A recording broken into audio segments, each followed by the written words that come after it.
My name is Barasa. I moved to Japan to teach English from Kenya. If you're interested, subscribe. You don't want to miss it. Come on, join the bandwagon. Hi friends, welcome back to the channel. If you're new here, hi, my name is Barasa.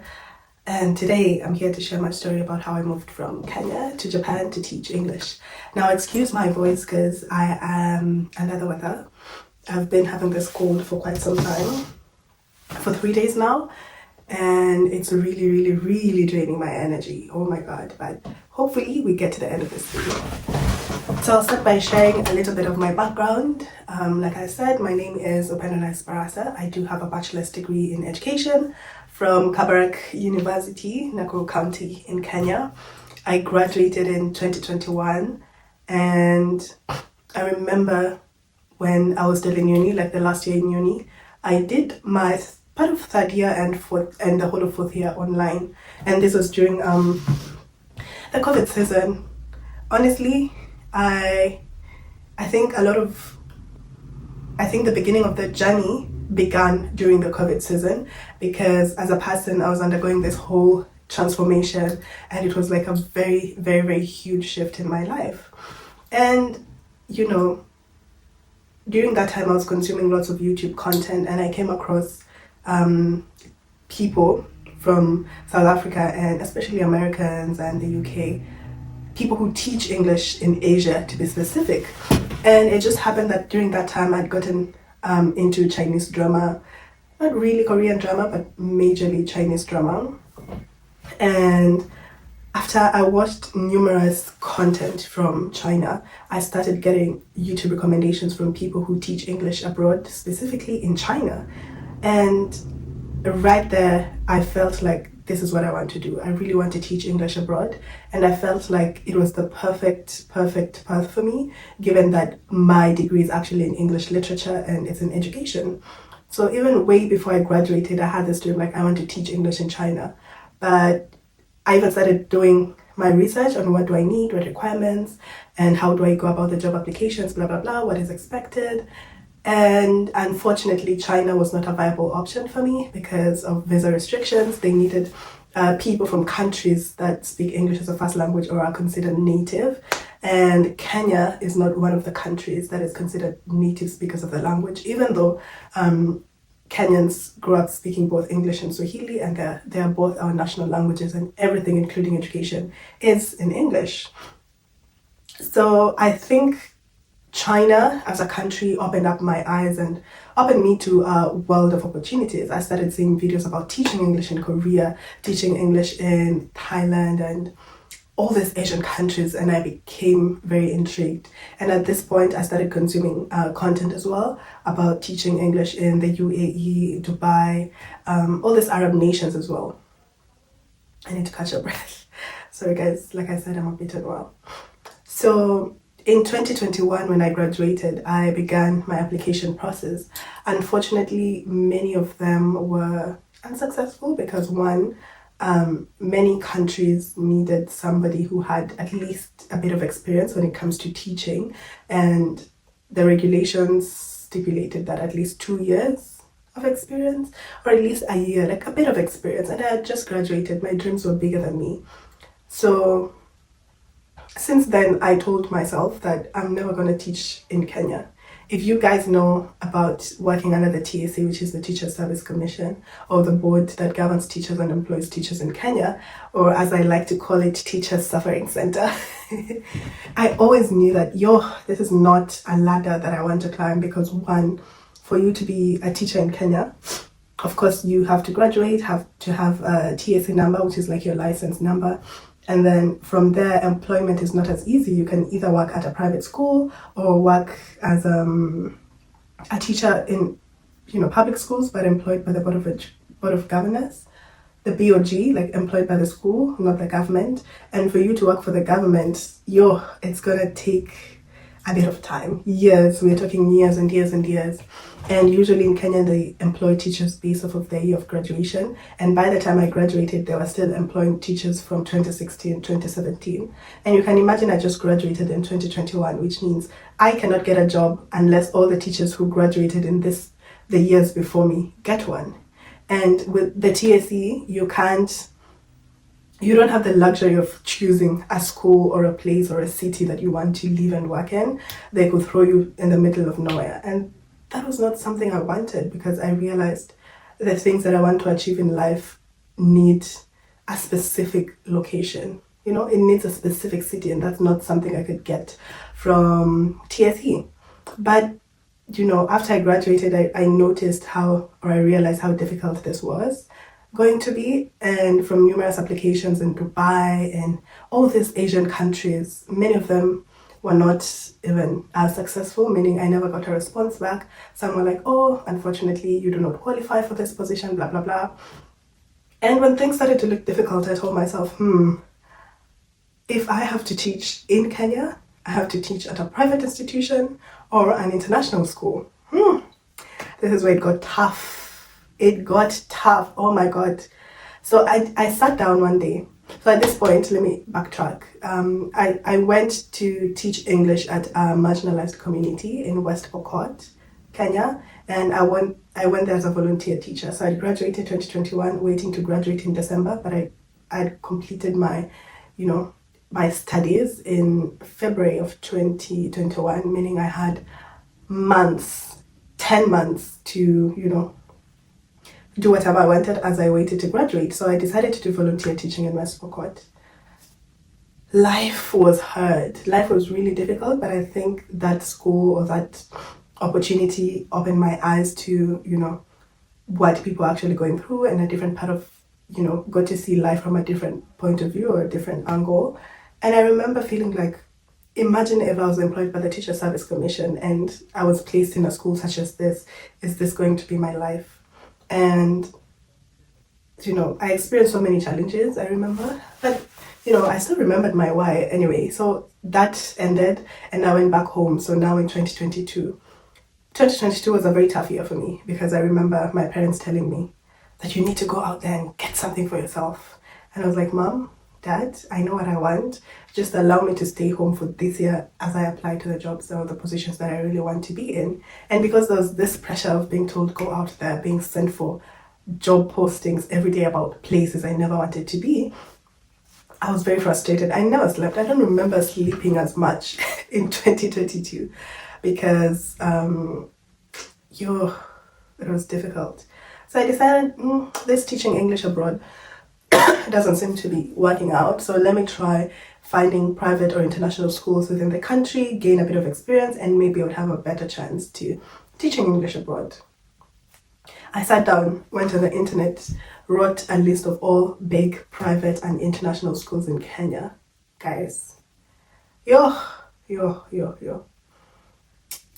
It's very traumatic thinking about it. I came up with a list of more than 100 schools. And then for each school, just listen, for each school, I wrote a cover letter that is tailored to that school, meaning I wrote over 100 cover letters for each school and tailored my CV for each school. So I had over 200 documents in my phone just to apply. And it was not just as easy as, copy and pasting, because for each of the schools, I went on the internet trying to find who is the principal of this school. What does this school do? What is their mission, vision, motto, all of these things.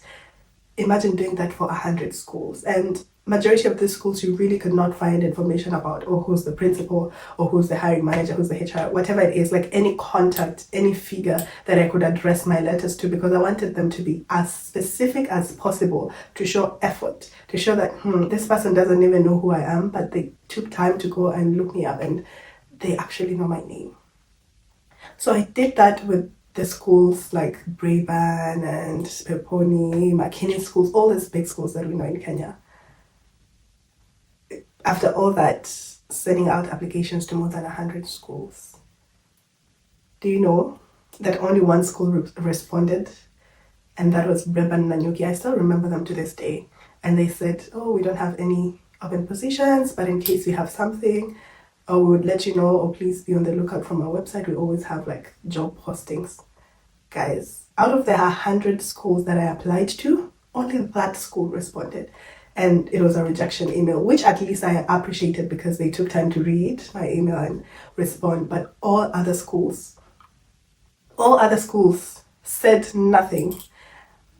What that did to my mental health was, I can't explain. I was broken. I'm like, really and truly, 100 people don't see that I'm capable of doing something. But what I later realized was maybe, sorry, that maybe those people never even opened my emails. They never read. But in my mind at that point, I knew that, oh, it can't be this difficult. I think being in uni, we romanticized graduation and, starting life and being independent. We thought it would be as smooth, like graduate, get a job, start living life. And I think that's the root cause of how broken I was, because I expected the journey to be easy. After that, I said, you know what? I have 1 year. I have 1 year to find something. And I started making applications again, started sending my CV to Hong Kong. Now with Hong Kong, I got my first ever interview. And guys, this was the fuel. I needed the petrol, the gas, the ignition. That email gave me the motivation that I needed.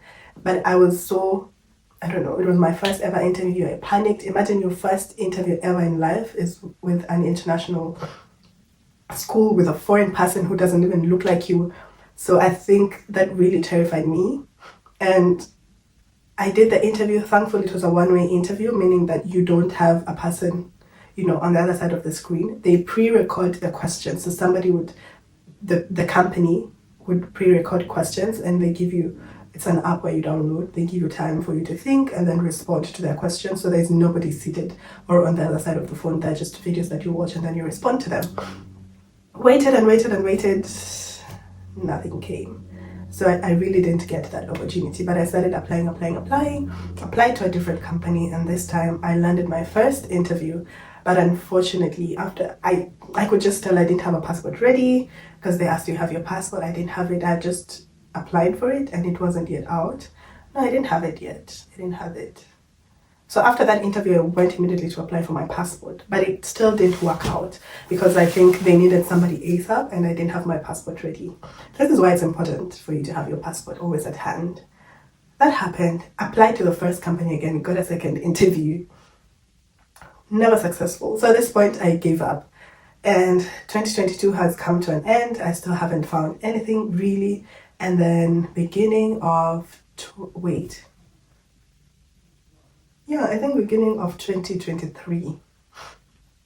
Beginning of 2023, the pressure had gotten to me and my parents started pushing and pushing and pushing. It's like they really wanted me out of their house and do something for myself. So I decided, okay, they would send me, like, it was hiring season in Kenya. So I went to this boys' school in past Eldoret. I even forget the name of the school.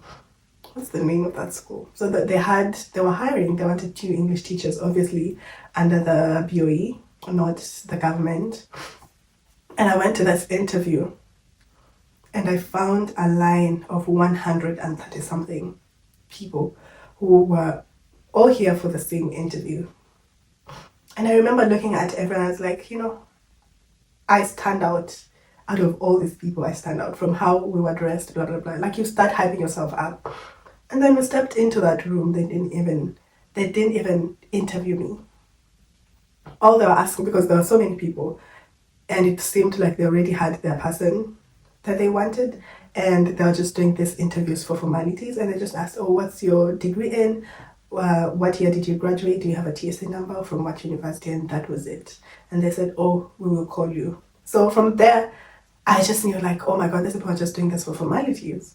But I went home and I was very tired. I was like, I don't want to do this. Like, from that interview, I just knew, like, this is not something I want to do. And I remember even when I was teaching at that school in West Pokot, I was telling my colleagues, I'll never work with TSC. Me, work with Teacher Service Commission in Kenya, Teacher Suffering Center. I'm not doing that, imagine. I will never work with TSC. And people saw me as a fool.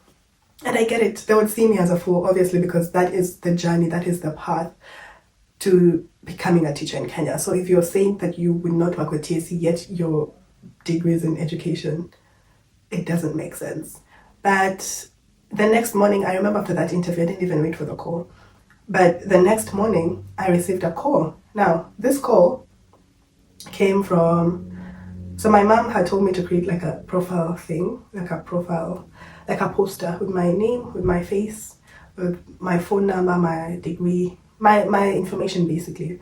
And because my parents were teachers back in the day, like a long time ago, she would send the poster to her friends, and then her friends who are still principals, and then these principals will post this poster in their groups. So in case their schools need English teachers, they would get me. So I started getting, messages from schools from the coast. My WhatsApp was booming with messages.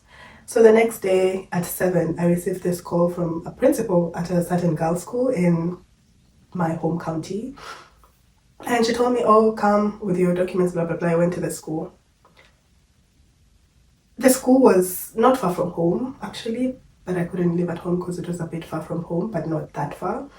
And the living situation, I was humbled. I was really, really humbled. It was terrible.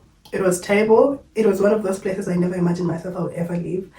But at this point, I had no choice. My parents were pushing for it. I was like, okay, granted, I'll just stay here. But I knew I'm not meant to stay here. At that point, I had given up. I had just done my last interview for Hong Kong, and I had given up completely about teaching English abroad, and I stopped looking until Japan came. So the reason I had never looked at Japan is because the first time I started doing my research on teaching English abroad, I had looked at Japan, and this company, it was called Explore Asia, I think. The company said something along the lines, oh, Japan, you must have a driver's license to teach English in Japan, and you don't have one, and your country as well. Maybe they just needed people from native speaking countries, basically. But later I realized it's because I didn't know the right way to apply to teaching English in Japan. And I came across a video of this Kenyan girl who lived in Japan, taught English in Japan. And I was like, if she can do it, why can't I? Because I think sometimes we just need somebody that speaks. You just need someone that speaks like you, looks like you, does that thing that you're looking for you to be actually motivated. And I think she was that for me. And I remember watching that video, and I was on duty that week at school. I was on school duty, which meant that on Sunday I had to be in school. So that Sunday I sat down on my phone, wrote, I was in school, but I applied and did everything that was needed and sent my application. At this point, I'd given up, and I was like, this is the last application I'm making. I'm never going to do this again. I will never do. In fact, I didn't even put as much effort as I did with the initial applications. I just did it like at 10% energy. While the others I had like 90 to 100% energy. This one, I was just doing it for the sake of. And after a few days, I got a response, and they sent me another form to fill out with a set of questions. The journey continued to the point where I actually got the job. Before I got the job, a lot of things happened. Yeah, so many things happened, especially when it came to collecting the documents. It was the most stressful journey, ever, because one, the certificate of good conduct, I applied for it months and months and months before. Immediately I was told that I would need it. I applied for it. It was not ready. I called what is it called again? The DCI office where we get the certificate of good conduct. Those people were asking for 7,000, right? I had to go all the way to Nairobi, and we called somebody whom we knew that worked there.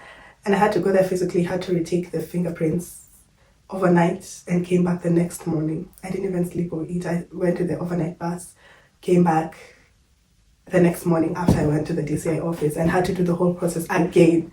After I've paid for the service, did whatever I was required to for the certificate to come out, that's when it came out. After going back to Nairobi, a lot of things happened that I just don't have the energy to go into right now. But eventually, I found myself in Japan, and I think even before now, many people, including my family, did not understand how people can even leave Kenya or leave their countries to teach English in a foreign country when you don't speak the language. And therefore my dream was just something that people did not understand. And I realized that many of us do have dreams that, you know, when you talk about them with other people, they might not really get it because they're not you. And that was like a wake-up call that your dreams are just for you to actualize, and many times people might not see the vision that you see.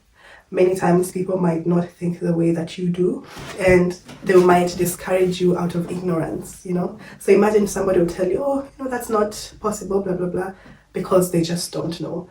But eventually when I left the country, I think many people started understanding that she was really onto something, huh? And I decided, you know what, I have to be that person who also encourages people to actually follow their dreams, even when nobody around them understands what it is that you want to do, because it's only you who gets it. And because it's only you who gets it, you're the only one who understands what is needed to get there. And sharing this with people who don't really see the thing the same way you do is only going to discourage you, because they're going to speak out of ignorance. They're going to say, oh, that's not possible. And those words are going to be, I mean, a bit discouraging. But I hope me sharing my journey has been encouraging for you to keep applying. It's not as easy as you think. I thought, oh, this journey is going to be very easy. I'm just going to graduate, get the job, go abroad. But it took 2 to 3 years. 2 to 3 years. And I even remember, like, when I got that offer, I couldn't believe my eyes. And every hurdle, especially when it came to, you know, the process of collecting the documents and getting the visa, I always felt like it's not going to happen because of all these difficulties that I'm experiencing before actually leaving the country. And every day it was like living in fear that, oh, I don't want to talk about this opportunity as of now yet, because, oh, it might not happen. And what if it doesn't happen? I'll be embarrassed that I said I'm going to leave the country and I didn't. So sometimes they say, don't tell people about your dream and your journey, show them your results. And that's something that I live off. That's something that I live by, that I will not tell you about my journey. I will not tell you about my dream, but I'll show you my results. So after my results are out there, then we can talk about the journey and the dream, you know. Yeah, guys, I hope you guys enjoyed this video. I've been talking for a long time. I don't feel too well, like I said. So if you're somebody who's interested, African, who's interested in teaching English in Japan, please be sure to subscribe. Watch my videos. There's a whole playlist about teaching English in Japan, and begin your journey. See you again next time. Bye.